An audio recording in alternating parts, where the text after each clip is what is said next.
in the Fountainhead, Ayn Rand seemed to depict Howard Rourke as being happy on the inside but not happy on the outside. Couldn't he just have sold maybe one building that he didn't like in order to make some money? Wouldn't he be happier? No. The whole point of her novel and of her philosophy in this regard is that virtues must be an absolute. One violation of a virtue is tantamount to abandoning the whole principle, and thereby putting yourself on the opposite premise. It should be just exactly like if you were a judge, and you had to weigh as one man innocent or guilty. And you know, you went according to the evidence most of the time, but once in a while, the boss has offered you a big sum of money if you would free a guilty man or execute an innocent man. You say, well, I don't want to be an extremist. Every once in a while you took the payoff, you had a bigger home and a boat and so on.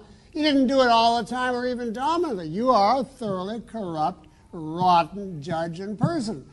But inherent in that, and you will end up in the pocket of those people. Your life is just living there, waiting, and every other attribute, if you traced, of your character will suffer. Your opinion of yourself, your ability to think independently, because you're dominated by fear now, etc. The same is true if someone from organized crime says to you, look, I know you respect life. Every once in a while, I'd like you to go out and make a hit. You pay you a lot of money.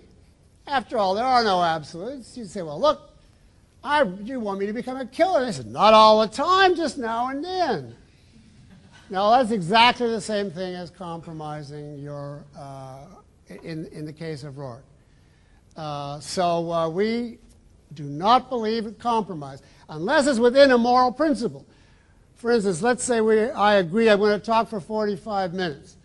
And he wanted me to talk for an hour, and I wanted 30 minutes. So we compromised at 45. We both agree on the principle. We're just adjusting the detail.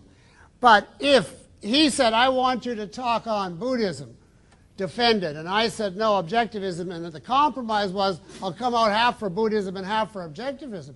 Or even 3/4 for objectivism with just an occasional reference to the Atman in the middle, it would be the whole thing. The way Ayn Rand put it in Atlas Shrugged is, in any compromise between food and poison, only poison wins. With that, I thank you.